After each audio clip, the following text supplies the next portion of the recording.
श्री पतंजलि महामुनये नमः.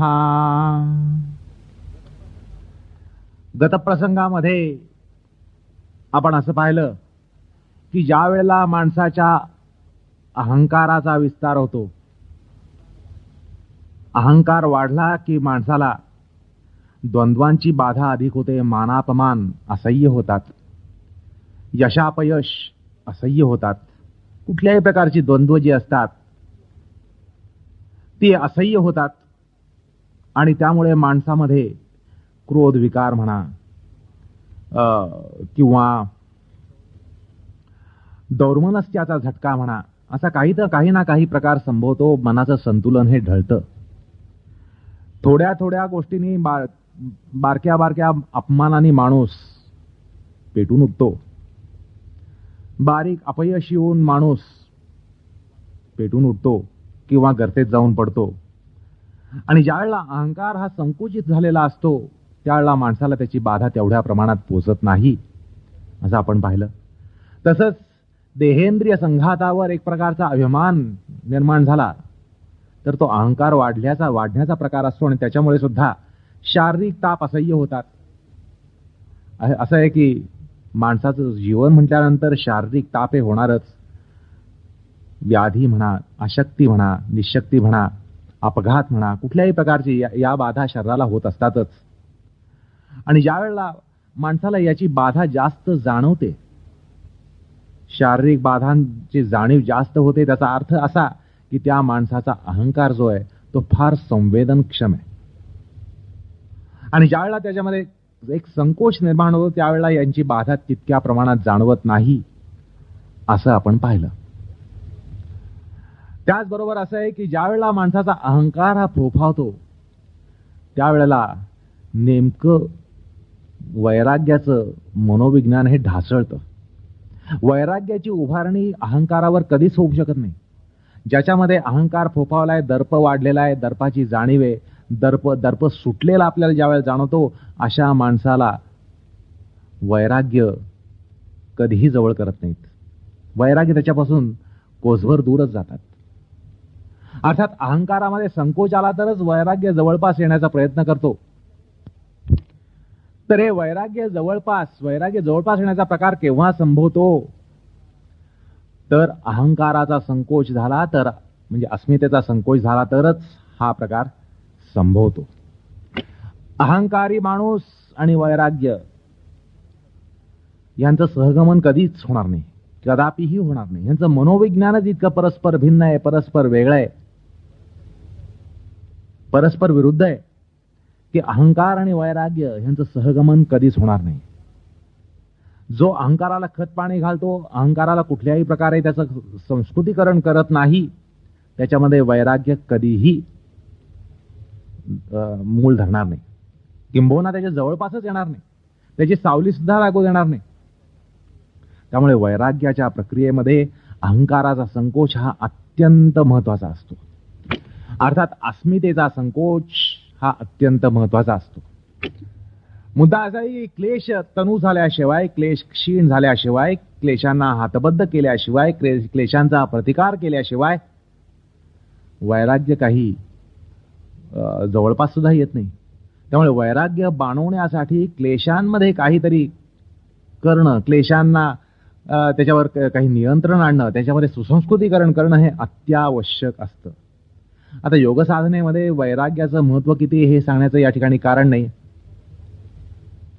मग वैराग्यासाठी काय करायचं तर पहिल्यांदा वैराग्यासाठी एक त्याला योग्य मानसिक पार्श्वभूमी, मनोवैज्ञानिक पार्श्वभूमी निर्माण करण्यासाठी पहिल्यांदा आपल्या अहंकारावर हा आपल्याला अंकुश ठेवायला पाहिजे. तसंच ज्याला आपल्या शरीरेंद्रियांवर अभिमान आहे, शरीरेंद्रियांचे चोचले पुरवतो, त्यांचे लाड करतो, ज्याला नार्सिसस कॉम्प्लेक्स म्हणतात, असा जरी प्रकार संभवला त्या ठिकाणी तर त्या ठिकाणी वैराग्याची रुजवात होणार नाही. थोडक्यात म्हणजे शरीरावर जो प्रेम करतो, शरीराचे लाड करतो, चोचले पुरवतो, अशा माणसाला वैराग्य कधीही त्याची सावली सुद्धा त्याला लागणार नाही. सांगण्याचा मुद्दा असा की हा जो देहाहंकार आहे, आपल्या स्वतःच्या देहावर निर्माण होणारा अहंकार, त्याला देहाहंकार म्हणतात, शरीरेंद्रियावरचा अहंकार म्हणतात, तो सुद्धा योग साधनेला अत्यंत विरोधी आहे. असो, तर आता असं पहा की हे जे पंचपर्वा क्लेश आहेत, 5 क्लेश आहेत, अविद्या, अस्मिता, राग, द्वेष, अभिनिवेश, हे 5 पर्व कसे आहेत, तर ह्याचा एक प्रकार आता समजून घेण्यासाठी या ठिकाणी असं सांगावं असं वाटतं की अविद्या जी आहे, अविद्येचं लक्षण सूत्रकार करताना म्हणतात, आणि त्या तो लक्षण तुम्हाला पूर्वी सांगितलंच, की अनात्म्याला आत्म मानणं, अशुचीला शुची मानणं, नंतर दुःखाला सुख मानणं, अनित्याला नित्य मानणं, अशा प्रकारचं जे असतं विपरीत धारणा जी असते, तर त्याला अविद्या असं म्हटलेलं आहे. म्हणजे आपण आपल्या बुद्धीलाच आत्मा समजतो किंवा आपल्या मनालाच आत्मा समजतो. शेवटी मी म्हणजे कोण, तर आपण आपल्या मनालाच मी समजतो किंवा आपल्या बुद्धीला मी समजतो. मला असं वाटतं, माझा असा विचार आहे, मला मी सुखी आहे, मी दुःखी आहे, या सगळ्या हे जे सगळे मनाच्या संदर्भात किंवा बुद्धीच्या संदर्भात येणारे अनुभव ते आपण आपले स्वतःचे समजतो. म्हणजे आपण अनात्म्याला आत्मा मानतो, अनात्म्याला आत्मा मानतो. अनित्य अशा ज्या गोष्टी त्यांना आपण नित्य मानतो. महत्वाचं यात प्रसिद्ध उदाहरण म्हणजे आपला बंगला. आपला बंगला म्हटल्यानंतर आपण त्याला नित्य समजतो. त्या अनित्य गोष्टींना आपण नित्य समजत असतो, तर त्याला अविद्या असं म्हटलेलं आहे. विपरीत धारणा असते. अर्थात त्याचा आपण सखोल विचार या ठिकाणी करणार नाही, पण केवळ विपरीत विचार या ठिकाणी असतो, विपरीत धारणा असते, एवढं या ठिकाणी लक्षात घेतलं तर आपल्या लक्षात येईल की ह्याच्यातूनच अस्मिता निर्माण होते. ही जी अविद्या आहे, आत्मा अनात्म अविवेक, आत्मा अनात्मा ह्यांच्यामध्ये अविवेक झाल्यामुळे तो आत्मा नाही त्याला मी समजतो आणि त्याच्या भोवती आपला अहंकार हा बांधला जातो. त्यामुळे अस्मितेमध्ये अविद्या कशी आहे हे या ठिकाणी लक्षात येतं. आलं का लक्षात? म्हणजे अहंकारी माणूस जो असतो त्याला अहंकार कशाबद्दल असतो, तर आपल्या देहावर असतो, आपल्या इंद्रियांवर असतो, आपल्या बुद्धीवर असतो, आपल्या मनावर असतो, आपल्या अस्तित्वावर असतो. आणि त्याला तो अहम समजून त्याभोवती त्याचा जो भाव निर्माण होतो त्याला अहंकार असं म्हणतात. त्याभोवती जो भाव निर्माण होतो तो अहंभाव असतो, आणि अहंभाव हा अहंकार असतो. आणि हा अहंभाव हा नेहमी अनात्म्यामध्ये निर्माण होत असतो. ह्याचं कारण आपल्यामधला अज्ञान. असो, तर ही जी अविद्या आहे, ह्याच्या या अविद्येतूनच अविद्या वाढत गेली की त्या ठिकाणी आपल्याला आपल्या अहंकाराची जाणीव होते. अर्थात त्यामुळे वर्धमान अविद्या म्हणजेच अस्मिता आहे असं या ठिकाणी म्हणता येतं. मग ही अस्मिता जर वाढत गेली, त्याला खत पाणी मिळालं, माणसाच्या अहंकाराला खत पाणी मिळालं, तर त्या ठिकाणी त्याच्यानंतर काय निर्माण होतं? माणसाचा अहंकार जागा झाला किंवा तो जर जास्त संवेदनक्षम झाला, तर त्या ठिकाणी काय होतं की आपल्या ममतेचे विषय हे आपल्याला लगेच जाणवतात. आणि ज्याबद्दल आपल्याला ममता नाही किंवा ज्याबद्दल आपल्याला द्वेष आहे ते विषय सुद्धा जाणवतात. मुख्य म्हणजे काय? मुख्य म्हणजे असं की अस्मितेमुळे ममतेचे विषय वाढतात. आपलं वाटणारे विषय, हे माझं, हे माझं, हे माझं, असे वाटणारे विषय जे असतात ते वाढत जातात. आलं का लक्षात? ते वाढत जातात, ममतेचे विषय वाढतात. पण तसंच जसं ममतेचे विषय वाढतात तसंच ममतेच्या विषयातली ममताही वाढत जाते. ममतेच्या विषयातली ममताही विषयही वाढतात. पण ह्याच्यामुळे काय निर्माण होतं?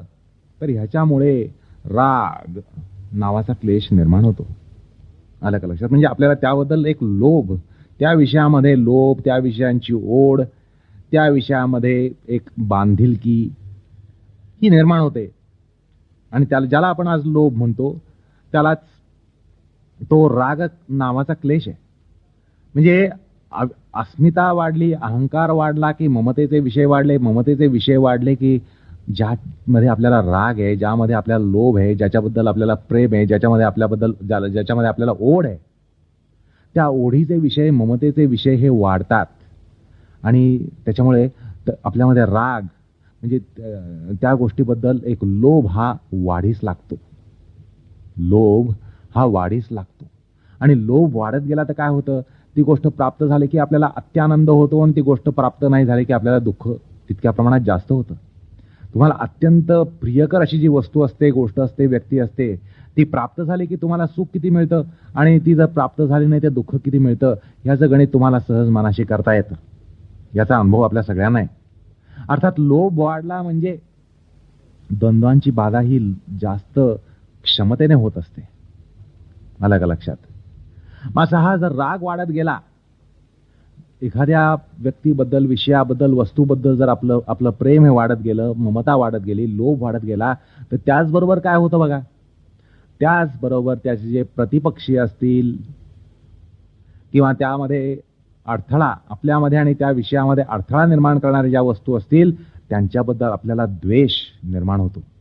द्वेषाचं विष हे त्या ठिकाणी पसरत जातं.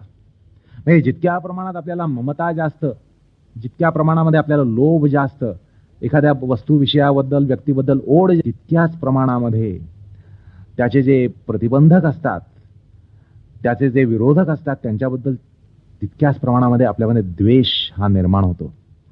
म्हणजे लोभ वाढला की द्वेष वाढत असतो, लोभ कमी झाला की द्वेष कमी होत जातो. हे थोड्याशा विचाराने आपल्याला लक्षात येईल. आलं का लक्षात? एखाद्या वस्तू विषयामध्ये, व्यक्तीमध्ये लोभ वाढला की आपला द्वेष वाढतो, लोभ कमी झाला की द्वेष कमी होतो. अर्थात अस्मितेमुळे राग निर्माण होतो असं आपल्याला लक्षात आलं, तसंच रागामुळे द्वेष निर्माण होतो असंही लक्षात आलंय. म्हणजे अविद्येमुळे अस्मिता, अविद्या वाढून अस्मिता, अस्मिता वाढून राग, राग वाढून द्वेष निर्माण होतो असं या ठिकाणी सांगण्याचा प्रयत्न आहे. म्हणजे आलं का लक्षात की असं आहे की अविद्या फुगली की अस्मिता बनते. सुरुवातीला तुम्हाला सांगितलं की पाण्यातला बुडबुडा हा वाढत जातो, मोठा होत जातो.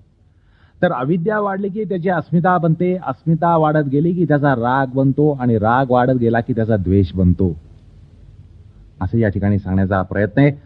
की ज्यामुळे ह्याला पंचपर्वा क्लेश असं म्हटलं गेलेलं आहे. आलं का लक्षात? म्हणजे असं आहे की रागाचा विषय वाढला, लोभाचा विषय वाढला किंवा विषयामधला लोभ वाढला, लोभाचे विषय वाढले किंवा रागाचे विषय वाढले किंवा विषयामधला लोभ वाढला, राग वाढला, तर त्याचे जे प्रतिबंधक असतात, प्रतिषेधक असतात, विरोधक असतात, त्यांच्याबद्दल काय निर्माण होतं आपल्या मनामध्ये? आपल्या मनामध्ये शत्रुभाव निर्माण होतो, द्वेष निर्माण होतो. आलं का लक्षात? म्हणजे जितक्या प्रमाणामध्ये लोभ वाढेल तितक्या प्रमाणामध्ये द्वेषाची बाधा होण्याची शक्यता असते. कोणाच्या संदर्भात? तर त्याचे जे प्रतिषेधक आहेत, प्रतिरोधक आहेत, विरोधक आहेत, त्यांच्याबद्दल आपण डोळ्यात तेल घालून बघतो की आपल्या सुखाच्या आड कोणी येतं का, येणार आहे का, येण्याची शक्यता आहे का, कोण येऊ शकतं आणि येत असेल तर त्याचा निपात कसा करता येईल. आणि त्यामुळे निश्चितच साहजिकच जर आपल्याला लक्षात आलं की अमुक अमुक वस्तू, अमुक अमुक व्यक्ती त्याला प्रतिषेधक आहे, त्याचा प्रतिरोधक आहे, त्याचा विरोधक आहे, तर त्याच्याबद्दल मनामध्ये किती द्वेष निर्माण होतो याची कल्पनाच केली बरी. म्हणजे हा गमतीदार प्रकार असा आहे बघा की समजा यज्ञदत्ताला विष्णू दत्ताबद्दल लोभ आहे, अत्यंत त्याचा जवळचा मित्र आहे, त्याबद्दल त्याला अत्यंत लोभ आहे, त्याच्याबद्दल प्रेम आहे, राग आहे, ओढ आहे, ममता आहे, जबरदस्त अशा प्रकारचा लोभ आहे. यज्ञदत्ताला विष्णुदत्ताबद्दल लोभ आहे. आता असं आहे की हा जो विष्णुदत्त आहे, त्या विष्णुदत्ताचा जर एखादा शत्रू असेल, देवदत्त, हा जो देवदत्त शत्रू आहे त्याच्याबद्दल विनाकारण द्वेष त्याच्यावर निर्माण होईल की नाही? यज्ञदत्ताला विष्णुदत्तामध्ये लोभ असल्यामुळे विष्णुदत्ताचा जो शत्रू देवदत्त आहे, त्या देवदत्ताशी ह्याचं काही देणं घेणं नाही, काही नाही, तरी सुद्धा त्याच्यामध्ये द्वेष निर्माण होतो. कारण का? तर तो आपल्या प्रिय विष्णुदत्ताचा तो शत्रू आहे. असं म्हटल्यानंतर विनाकारण द्वेषभाव त्या ठिकाणी हा निर्माण होतो, देवदत्ताबद्दल निर्माण होतो. आणि जसा जसा ह्याचा लोभ वाढेल ना, ऋणानुबंध वाढेल, लोभ वाढेल या दोघांमधला, तसा तसा हा देवदत्ताबद्दलचा द्वेष हा वाढणार आहे, वाढत जाणार आहे. काही कारण नसेल, विनाकारण असेल, पण वाढत जाणार आहे. आपल्या मित्राचा शत्रू आपला शत्रू बनतो काही कारण नसताना, विनाकारण. हा प्रकार या ठिकाणी सांगण्याचा प्रयत्न आहे. आणि गंमत अशी की समजा यज्ञदत्ताला विष्णुदत्ता मधला जर लोभ काही कारणाने कमी झाला, कमी होत गेला, तर देवदत्ताबद्दलचा जो शत्रुभाव आहे तो सुद्धा कमी होत जाणार आहे. आणि यदा कदाचित जर उद्या जो विष्णुदत्त यज्ञदत्ताचा जर शत्रू झाला, त्यांच्यामध्ये काही हेवे दावे निर्माण झाले आणि त्यांचा भांडण तंटा त्यांच्यामध्ये निर्माण झाला, आणि जर विष्णुदत्त हा जर त्याचा शत्रू झाला, तर कारण नसताना हा जो देवदत्त आहे तो यज्ञदत्ताचा मित्र बनेल. म्हणजे विनाकारण जसा शत्रू बनला तसा विनाकारण या ठिकाणी मित्र बनेल. असा हा गमतीदार प्रकार, रागद्वेषाचा जो गमतीदार प्रकार आहे तो सांगण्याचा या ठिकाणी प्रयत्न आहे. असं आहे की नाही तर रागद्वेष हे विरोधक भाव आहेत, मनोवैज्ञानिक दृष्ट्या विरोधक भाव आहेत. पण गंमत अशी आहे की राग वाढला की द्वेष वाढतो, राग कमी झाला की द्वेष कमी होतो. बर, रागाच्या जागी द्वेष निर्माण झाला की द्वेषाच्या जागी राग निर्माण होतो. आता आपण उदाहरणावरनं पाहिलं तर असा हा गमतीदार प्रकार या ठिकाणी सांगण्याचा प्रयत्न केला. असो, असं आहे हा गमतीदार प्रकार. पुन्हा असा सांगावासा वाटतो की पाण्याच्या फुग्याचं उदाहरण सुरुवातीला दिलं, किंवा ठिपका दावरला, शाईचा ठिपका. ठिपका वाढत वाढत पंचपर्व होतात असं म्हटलं. मग या ठिकाणी काय सांगितलं गेलं की राग वाढत गेला, रागाचा फुगा वाढत गेला तर त्याची द्वेषामध्ये परिणती होत असते. रागाचं विवर्धन म्हणजे द्वेष आहे असं या ठिकाणी लक्षात येतं, जे मनोविज्ञाना पलीकडचं विश्लेषण आहे. मनोवैज्ञानिक विश्लेषण इथंच थांबणार आहे. मनोवैज्ञानिक विश्लेषण एवढंच सांगेल की लोभ विरुद्ध द्वेष, राग विरुद्ध द्वेष, राग नसेल तर द्वेष आहे, रागाचा विरोधी द्वेष आहे, रागाचा विरोधक हा द्वेष आहे असं मनोविज्ञान सांगतं. त्यामुळे रागाचं मनोविज्ञान आणि द्वेषाचं मनोविज्ञान यांच्यामध्ये तुम्हाला साम्य स्थळ कदापिही सापडणार. आलं का लक्षात? मनोवैज्ञानिक पातळीवर विचार केला तर रागामध्ये आणि द्वेषामध्ये साम्य स्थळ अजिबात सापडणार नाहीत, अजिबात सापडणार नाहीत. पण आताच्या उदाहरणावरून तुम्हाला लक्षात येईल की हा प्रकार तसा नाहीये. राग वाढता वाढता वाढता द्वेष होत जातो. अविद्येचा फुगा वाढून अस्मिता बनते, अस्मितेचा फुगा वाढून राग बनतो, रागाचा फुगा वाढून द्वेष बनतो असं या ठिकाणी शास्त्र सांगतंय. म्हणजे मनोविज्ञानाच्या पलीकडे काहीतरी जाऊन सांगितलं जातंय. आणि म्हणूनच हा क्लेशांचा प्रकार हा मनोविज्ञानात मोडत नाही, हा अतीत मनोविज्ञानात मोडतो. हा क्लेशांचा प्रकार जो आहे योगशास्त्रांनी मांडलेला आहे तो मनोविज्ञानाचा प्रकार नाही, तर तो अतीत मनोविज्ञानाचा प्रकार आहे. कारण मनोवैज्ञानिक विश्लेषण, मनोवैज्ञानिक विचार हा ठराविक पातळीनंतर पुंजणार आहे, त्याच्यापुढे त्याला जाता येणार नाही. आणि गमतीदार प्रकार आता या ठिकाणी तुम्हाला लक्षात आला असेल की राग द्वेष यांच्यामध्ये तुम्हाला साम्य स्थळ दिसणार नाहीत. मनोवैज्ञानिक विश्लेषणावर परीक्षण केलं तर तुम्हाला राग विरुद्ध द्वेष असंच दिसणार आहे. पण क्लेशांच्या भाषेत सांगायचं म्हणजे, किंवा अतीत मनोविज्ञानाच्या भाषेत सांगायचं म्हणजे राग गुणिले राग बरोबर द्वेष. तुम्हाला पूर्वी काही समीकरणं सांगितली, अविद्या गुणिले अविद्या बरोबर अस्मिता. त्यामुळे अविद्या गुणिले अविद्या गुणिले अविद्या गुणिले अविद्या बरोबर राग, हा जो प्रकार सांगितला तर त्यात तुम्हाला असं लक्षात येईल की राग गुणिले राग बरोबर द्वेष असा गमतीदार प्रकार. अशा प्रकारचं विश्लेषण, अतीत मनोवैज्ञानिक विश्लेषण या ठिकाणी हाती लागतं. तर या संदर्भामध्ये तुम्हाला मनोविज्ञान आणि अतीत मनोविज्ञान ह्यातला तो लगेच लक्षात येईल. मनोविज्ञान हे विशिष्ट पातळीनंतर त्याच्या सीमा संपतात आणि त्याच्यापुढे त्याला काही विचार करता येत नाही. आणि त्या पातळीमध्ये त्याला राग आणि द्वेष हे परस्पर विरोधी वाटतात, म्हणून त्यांना द्वंद्व म्हटलं जातं. मनोवैज्ञानिक पातळीवर ते द्वंद्वच आहेत, हे नाकारता येत नाही. राग आणि द्वेष हे मनोवैज्ञानिक पातळीवर द्वंद्व आहेत. पण जर त्यांचं आपण सूक्ष्म परीक्षण केलं, सूक्ष्म दर्शकाखाली जर परीक्षण केलं तर असं गमतीदार प्रकार आपल्या हाती लागतो. तो म्हणजे राग गुणिले राग बरोबर द्वेष. रागाचं वर्धमान स्वरूप म्हणजे द्वेष. रागाचा विरोधी द्वेष नाही, तर रागाचा रागाचा वर्धमान परिणाम जो आहे तो द्वेष आहे, असं एक गमतीदार विश्लेषण या ठिकाणी आपल्या हाती लागतं. असो, मग आता पुढे जाऊन असं म्हणावं असं वाटतं की द्वेषाची महत्सीमा किंवा द्वेष वाढता वाढता वाढता त्याच्यापासून काय निर्माण होतं तर अभिनिवेश, आपल्या अस्तित्वाला चिकटून राहण्याची स्वाभाविक प्रवृत्ती जीवराशीमध्ये जी सापडते. अहो, जीव कुठला अगदी बारीक किडा जरी असला, कीटक जरी असला तरी त्याला मरण भय असतं, मरण नकोसं असतं. आपल्या अस्तित्वाला चिकटून राहण्यासाठी, अस्तित्व टिकवण्यासाठी बारीकसा किडा असो किंवा महाज्ञानी पंडित असो, हे सगळे झटतात. कारण काय, ती स्वाभाविक प्रवृत्ती आहे. आपल्या अस्तित्वाला न सोडणं, आपलं अस्तित्व टिकवून ठेवण्यासाठी आटोकाट प्रयत्न करणं, ही जी एक स्वाभाविक प्रवृत्ती जीवराशींमध्ये असते. मग ती जीवराशी पार अगदी बारीक किटाणूपासून महाशास्त्री महापंडित असा जो आहे तिथपर्यंत सगळ्यांना ही बाधा असते असं योगशास्त्र सांगून जातं. त्याला अभिनिवेश असं म्हटलेलं आहे. आपल्या अस्तित्वाला चिकटून राहण्याची, न सोडण्याची जी स्वाभाविक प्रवृत्ती असते त्याला अभिनिवेश म्हटलंय.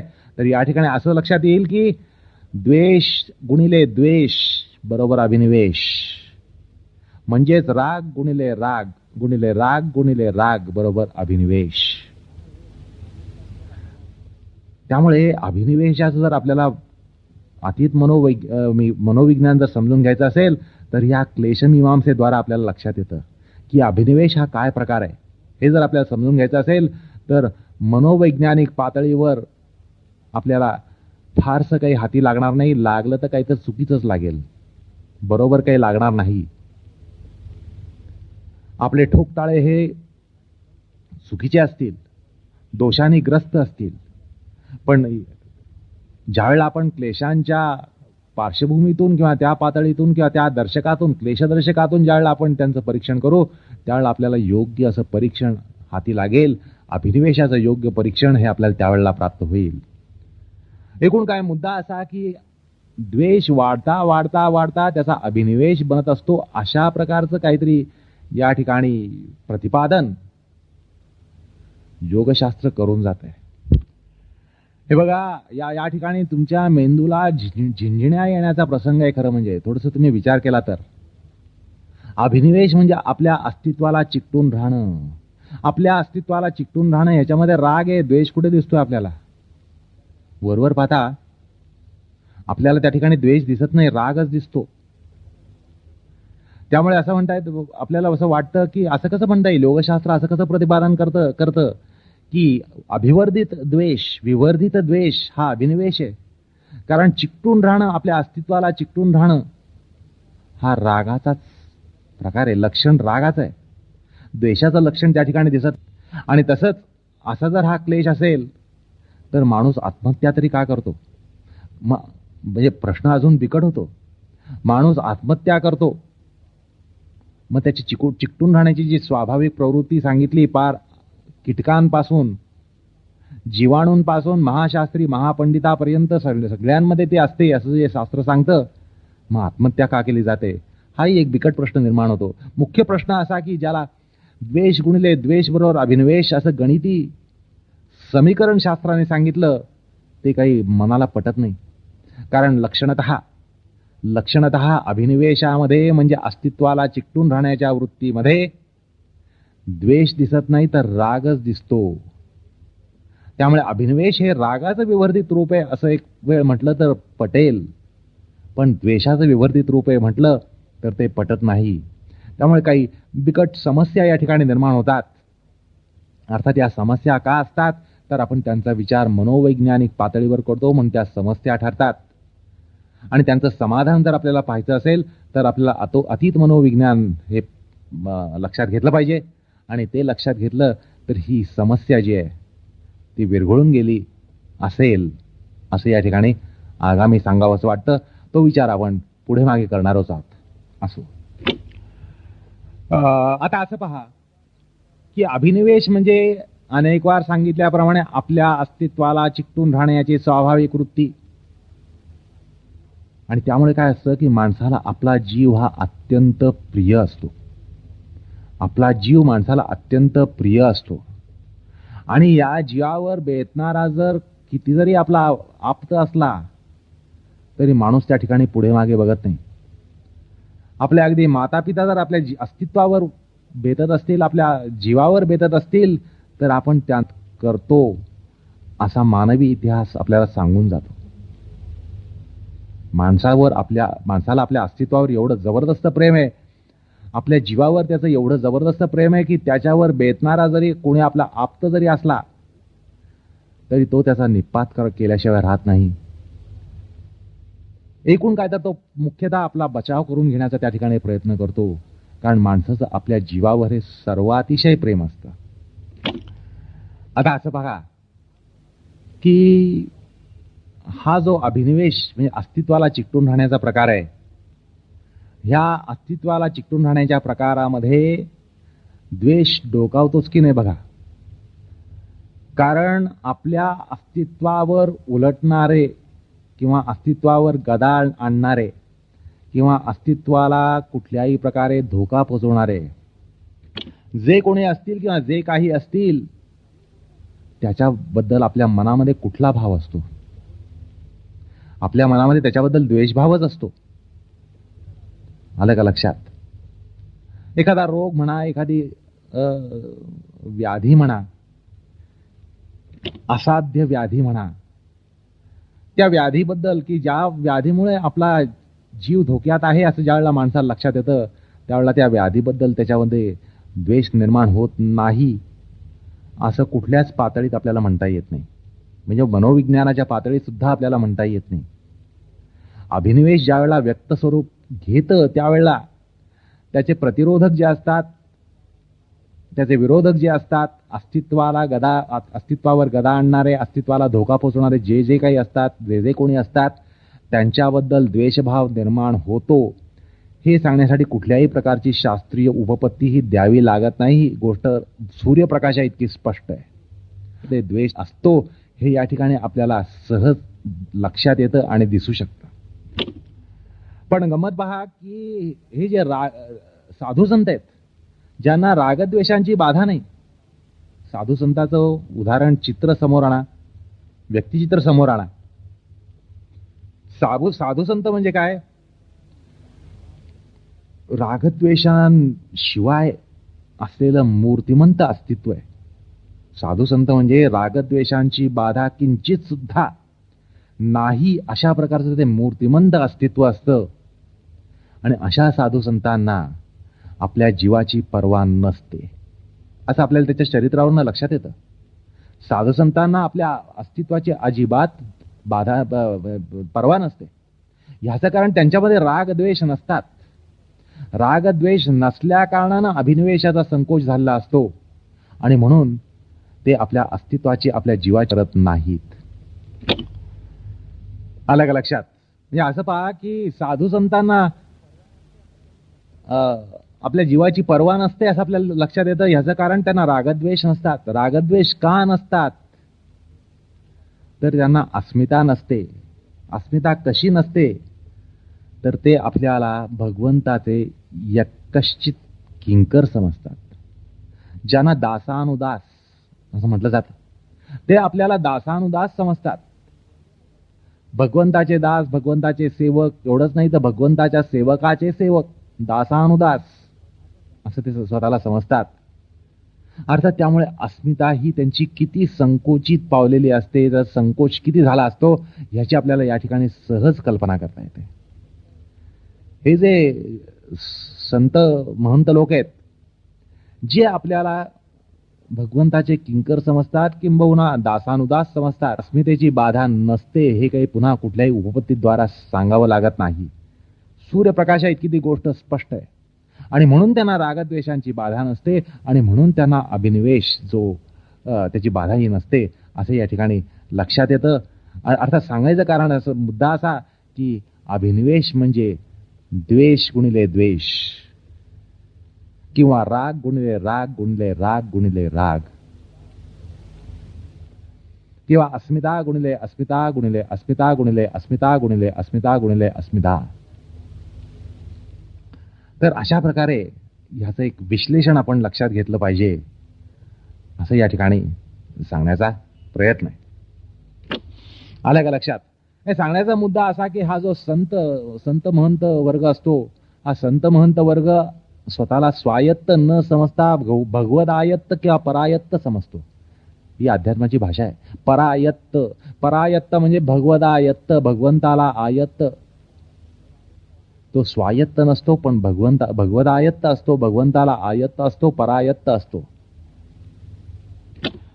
आता अशा धारणेमध्ये अहंकाराला कुठे जागा असेल का? अर्थात अस्मितेला जागा नाही म्हणून राग नाही, राग नाही म्हणून द्वेष नाही. असो, तसंच असंही म्हणता येतं की साधू संतांमध्ये आत्मानात्म अविवेक हा अत्यंत क्षीण झालेला असतो किंवा कदाचित तो नाहीसा झालेला असतो. आत्मानात्म अविवेक हा त्यांना नसल्यामुळे अस्मिता नसते, अस्मिता नसल्यानं राग नसतो, राग नसल्यानं द्वेष नसतो. असं साधू संतांच्या मनोविज्ञानाचा विचार केला तर असं लक्षात येतं आपल्याला. त्यांना आत्मानात्म अविवेक नसतो जो तुमच्या आमच्यामध्ये आहे. आपण आपल्या शरीराला मी समजतो, किंवा आपल्या बुद्धीला मी समजतो, किंवा आपल्या मनाला मी समजतो, किंवा आपल्या भावनेला मी समजतो, प्राणाला नसतो. आणि त्यामुळे ह्या ठिकाणी आत्मानात्म अविवेक जो आहे तो अत्यंत स्पष्ट आहे. तुमच्या आमच्यामध्ये आत्मानात्म अविवेक हा स्पष्ट आहे, आणि साधू संतांमध्ये त्यामध्ये संकोच जबरदस्त झालेला असतो. आत्मानात्म अविवेक हा अत्यंत संकुचित असतो, किंवा त्या जवळजवळ नसतो, किंवा पूर्णपणे नसतो. आणि म्हणून त्यांना अस्मितेची बाधा नसते. अस्मितेची बाधा नसल्यानं राग नाही, रागाची बाधा नसल्यानं द्वेष नाही. असं या ठिकाणी एक संतांचं मनोविज्ञान जे आहे ते आपल्याला या क्लेशांच्या मनोविज्ञानाच्या पार्श्वभूमीवर लक्षात येतं.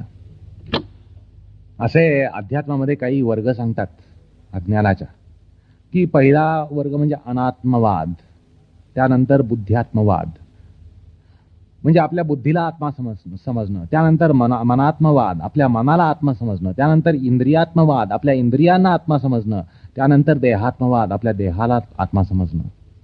अज्ञान जसं वाढत जाईल तशी माणसाची धारणा ही देहात्मवादाकडे जायला लागते. आपला देहच आत्मा अशा धारणेकडे वाटचाल होत जाते. असं तत्वज्ञानाचा इतिहास सांगून जातो, धर्माचा इतिहास सांगून जातो. तर त्याला देहात्मवाद असं अध्यात्मामध्ये म्हटलं जातं. आणि हा जो देहात्मवादापर्यंत जो अधोगतीचा प्रकार असतो त्यामध्ये अहंकाराचं स्वरूप हे विवर्धित असतं असं निश्चित लक्षात येतं. कारण माणसाचा अहंकार त्या ठिकाणी देहभावापर्यंत गेलेला असतो. त्यापेक्षा थोडा कमी इंद्रियात्मवादामध्ये असतो, त्यापेक्षा कमी मनात्मवादामध्ये असतो, त्यापेक्षा कमी बुद्ध्यात्मवादामध्ये असतो. तर बुद्ध्यात्मवाद, मनात्मवाद, इंद्रियात्मवाद, देहात्मवाद हे जे सगळे भौतिकवादी तत्वज्ञानाचे प्रकार आहेत त्यामध्ये अस्मितेचं आणि अहंकाराचं स्वरूप कशा प्रकारचं असतं ह्याचं एक गणित आपल्याला मांडता येतं. अर्थात देहात्मवादापर्यंत अहंकार हा फार मोठ्या प्रमाणात विवर्धित असतो असं या ठिकाणी आपल्याला सहज म्हणता येतं. मग त्याचाच अर्थ असा होतो की अज्ञानाचा जो अंश आहे तो क्लेशांच्या पुढल्या पर्वांमध्ये वाढत जातो. अविद्येमधलं अज्ञान हे जर आपण एका अंशाने सांगितलं तर दुप्पट अंशाने अस्मितेतलं अज्ञान आहे. मग अस्मितेच्या दुप्पट म्हणजे अविद्येच्या चौपट हे रागातलं अज्ञान आहे. आठपट द्वेषातलं आहे. आणि मग 16 पट हे अभिनिवेशातलं आहे. म्हणजे अज्ञान हे वाढत जातं. क्लेशांची बाधा किंवा क्लेशांची पर्व जशी पुढे पुढे सरकतात तशा प्रमाणामध्ये अज्ञान हे वाढत जातं. हाही भाग या ठिकाणी आपण लक्षात घेतला पाहिजे. त्यामुळे क्लेशांची बाधा जशी जशी कमी होईल त्यावेळेला केवळ क्लेशांची बाधा कमी होणार नाहीये तर ज्ञानाचा अन्वय हा वाढणार आहे. अज्ञानाचा अन्वय कमी होणार आहे. अज्ञानाचा अन्वय कमी होतो म्हणजेच त्याचा अर्थ ज्ञानाचा अन्वय वाढतो. त्यामुळे क्लेश जर आपण क्षीण केले तर साहजिकच त्याचबरोबर आपल्यातलं अज्ञान हे कमी होणार आहे असंही या ठिकाणी लक्षात येतं. आलं का लक्षात? म्हणजे या ठिकाणी अज्ञान हे शाईच्या ठिपक्याप्रमाणे, कागदावरला शाईचा ठिपका, तो अविद्येमध्ये जेवढा असेल त्यापेक्षा अस्मितेत वाढलेला असेल. कागदाचा वरचा ठिपका जसा वाढत जातो तसा अविद्येच्या ठिपक्यापेक्षा अस्मितेचा ठिपका मोठा, रागाचा ठिपका मोठा, रागाच्या ठिपक्यापेक्षा द्वेषाचा ठिपका मोठा, द्वेषाच्या ठिपकापेक्षाही अभिनिवेशाचा ठिपका हा मोठा असतो, असं या ठिकाणी आपल्याला एखाद्या आकृतीद्वारा समजून घेता येईल. याचाच अर्थ असा की क्रमाक्रमाने अज्ञानाची घनता वाढते, अज्ञानाचा विस्तार होत जातो. आलं का लक्षात?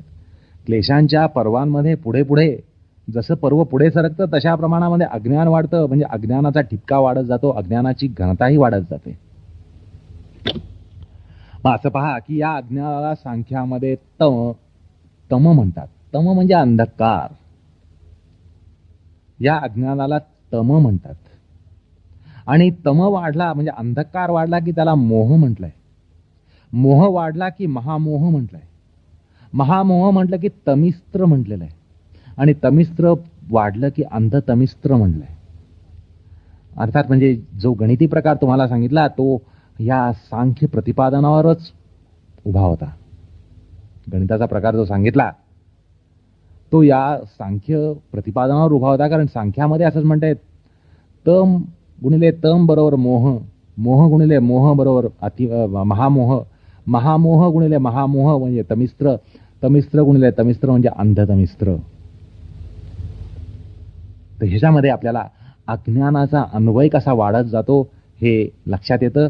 त्यामुळे क्लेश तनुकरणामध्ये, क्लेश क्षय होण्याच्या प्रक्रियेमध्ये अज्ञानाचा सुद्धा क्षय होतो, म्हणजे ज्ञानोदय होत जातो असंही लक्षात येतं. आलं का लक्षात? म्हणजे असं आहे की अविद्या, अस्मिता, राग, द्वेष, अभिनिवेश जे आहेत त्यातली अविद्या म्हणजे तम. अविद्येला अज्ञान म्हटलेलं आहे आणि ते तम आहे. मग ते वाढून अस्मिता बनते, म्हणजे अस्मिता बरोबर अहंकार हा मोह आहे, अस्मिता हा मोह आहे. आणि त्याचं विवर्धित स्वरूप जे राग आहे त्या रागाला महामोह म्हटलेलं आहे. आणि मग द्वेष म्हणजे तमिस्त्र आहे आणि अभिनिवेश म्हणजे अंधतमिस्त्र आहे. अशी सांख्य आणि योग यांच्यातल्या ज्या दोन संकल्पना आहेत क्लेशांच्या बद्दलच्या, त्या आपल्याला अशा प्रकारे समजून घेता येतात. म्हणजे अविद्या म्हणजे तम, अस्मिता म्हणजे मोह, राग म्हणजे महामोह, द्वेष म्हणजे तमिस्त्र आणि अभिनिवेश म्हणजे अंधतमिस्त्र. अर्थात अविद्या म्हणजे अज्ञान, अस्मिता म्हणजे अज्ञान गुणिले अज्ञान, राग म्हणजे अज्ञान गुणिले अज्ञान गुणिले अज्ञान गुणिले अज्ञान. हा जो गणिताचा प्रकार तुम्हाला सांगितला तो तुम्हाला या ठिकाणी लक्षात घेता येईल. आता असं पहा की अभिनिवेशाला अंधतमिस्त्र म्हटलंय. फार लक्ष हे त्याचं नामाविधान आहे. कारण असं आहे की शास्त्र आपल्याला पुढे सांगणार आहे, हा जो अभिनिवेश नावाचा क्लेश आहे ह्याच्यामध्ये कृमी कीटकांपासून शास्त्री, महाशास्त्री, पंडित हे सगळे या गर्तेत जाऊन पडतात, या क्लेशामध्ये पडतात. जणू सगळे आंधळे आहेत. म्हणजे कृमी कीटकांपासून महाशास्त्री, महाबुद्ध असे पंडित जे आहेत, या सगळ्यांना समजा आपण डोळे बांधले तर शेवटी सगळ्यांचं ज्ञान तेवढंच, सगळ्यांना दिसणार तेवढंच. ज्याचे डोळे बांधले तो ज्ञानी आहे का अज्ञानी आहे ह्याचा प्रश्न उठतोच कुठे. डोळे सगळ्यांचे बांधून टाकले म्हटल्यानंतर सगळेच चाचपडणार, सगळेच धडपडणार. त्यामुळे ह्याला अंधतमिस्त्र म्हटलंय. जणू सगळ्यांचे डोळे बांधले गेलेत आणि त्यामुळे ह्या खड्ड्यात सगळे जाऊन पडतात. कृमी कीटकांपासून महाशास्त्री, महापंडितांपर्यंत सगळे लोक या खड्ड्यात जाऊन पडतात, अभिनिवेश रूप खड्ड्यात जाऊन पडतात. म्हणून याला असं अत्यंत लक्षणीय असं नाव सांख्यशास्त्रात सांगितलेलं आहे. असो, तर ही झाली या क्लेशांची पूर्वपीठिका. आता हे क्लेश तुम्हाला अगदी सुरुवातीला सांगितलं की याची बाधा आम्हाला पोचत नाही, पण यांच्या विवर्धित स्वरूपामध्ये जे षड्रिपू निर्माण होतात त्यांची बाधा मात्र आपल्याला पोचते. म्हणजे आपल्याला ज्यापासून ताप होतो, ज्याला तापत्रय म्हणतात, ज्याला तापत्रय म्हणतात, ज्याच्यापासून आपल्याला बाधा निर्माण होते, त्या सगळ्या बाधांचे बाप आहेत. आलं का लक्षात? क्लेश म्हणजे त्यांचे बाप आहेत. ते आपल्याला दिसत नाहीत, आपल्याला त्यांची जाणीव होत नाही, किंबहुना आपल्याला त्यांची विपरीत जाणीव होते. असं जरी काहीतरी होत असलं तरी ज्यांची आपल्याला बाधा पोचते त्या बाधांचं मूळ या क्लेशांमध्ये आहे, असं शास्त्रकार सांगतायत. असं आहे, आपण बीजाचा धसका कधीच घेत नाही. बीज स्वरूपामध्ये जे दुःख असेल किंवा जो धोका असेल त्याच्याकडे आपण सहसा दुर्लक्ष करतोच, त्याच्याकडे लक्ष देत नाही. पण ज्या वेळेला शत्रू म्हणून समोर कोण उभा राहतो त्यालाच आपण शत्रू मानत असतो, पण बीजरूपामध्ये त्या शत्रूला आपण काही भाव देत नाही किंवा बीजरूपातल्या शत्रूची आपण धास्ती घेत नाही. पण या ठिकाणी आपल्याला शास्त्र असा बोध करून देत आहे की तुम्हाला ज्याची बाधा होते, ज्याची दे तापत्रय म्हणून तुम्हाला छळतात, ज्याचा तुम्हाला ताप होतो, त्या तापांचं कारण हे क्लेश आहे. त्या तापांचे हे सूक्ष्म जीवाणू, आज जसं विषाणू, व्हायरस, की काही व्हायरस हे सांगता येत नाही, शोधता येत नाहीत, अशा प्रकारचे अतिसूक्ष्म असे हे विषाणू आहेत की ज्यामुळे तुम्हाला जीवनामध्ये ताप हा भोगावा लागतो. जीवन हे तापदायक होतं. याचं कारण आहेत. तर परिस्थितीला दोष देऊ नका. परिस्थितीमुळे तुम्हाला अनेक प्रकारची संकटं येतात किंवा तुम्हाला त्याचा ताप होतो, मग त्याला तुम्ही दुसऱ्याला दोष देता, परिस्थितीला दोष देता, नशिबाला दोष देता. तर शास्त्र असं सांगतंय की हे नशिबाला दोष देण्याचं कारण नाही, तुमच्यामध्ये क्लेश असल्यामुळे, अज्ञान असल्यामुळे या सगळ्यांना खत पाणी घातलं गेलंय आणि म्हणून तुम्हाला आज जो ताप होतोय तो ताप होण्याचं कारण तुम्ही घातलेले खत पाणी, तुम्ही स्वतःहून जाणून बुजून घातलेलं खत पाणी, त्याच्यामुळे आज तुम्हाला ह्यांचा ताप होतोय. त्यामुळे हे जे ताप आहेत त्या तापांचं मूळ शास्त्र या ठिकाणी आपल्याला दाखवून देत आहे. आणि म्हणून शास्त्र क्लेश तनुकरण हा प्रकार अत्यंत महत्वाचा मानतं. योग साधनेमध्ये क्लेश तनुकरणाला, क्लेश क्षयाला फार मोठं महत्व आहे. त्याचं कारण एवढंच की त्याशिवाय आपले तापत्रय हे स्थूल असो सूक्ष्म असो, यांचं जर आपल्याला उच्चाटन करायचं असेल तर त्या ठिकाणी क्लेशांचंच उच्चाटन करावं लागतं. आणि म्हणून ही सगळी आध्यात्मिक साधना ही क्लेश तनुकरणासाठी आहे, क्लेश तनुत्वासाठी आहे, क्लेश क्षयासाठी आहे, क्लेश क्षीण करण्यासाठी आहे. अशा प्रकारची पूर्वपीठिका क्लेशांसाठी आपण पाहिली. आता आपण क्लेशांचा ह्याच्यानंतर विचार करणार आहोत. क्लेशांचा विचार केला की क्लेशोद्भव जे कर्म असतं त्याचा विचार सुरू होईल आणि कर्ममीमांसा जो भाग आहे तो सुद्धा त्यानंतर लगेच त्या ठिकाणी सुरू होईल. तर आता आपण यानंतर क्लेशांचा लक्षणशः विचार हा यानंतर सुरू करणार आहोत. सूत्रकारांनी प्रत्येक क्लेशासाठी स्वतंत्र सूत्र घालून त्यांचं लक्षण केलंय. तर त्या प्रकरणाकडे आपण आता या ठिकाणी वळणार आहोत.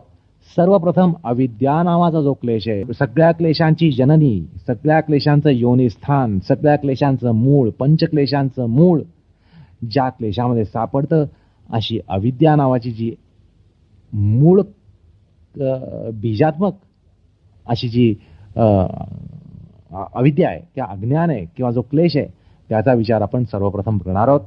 तर आपण त्या सूत्राकडे आता वळूया. कृष्णार्पणमस्तु.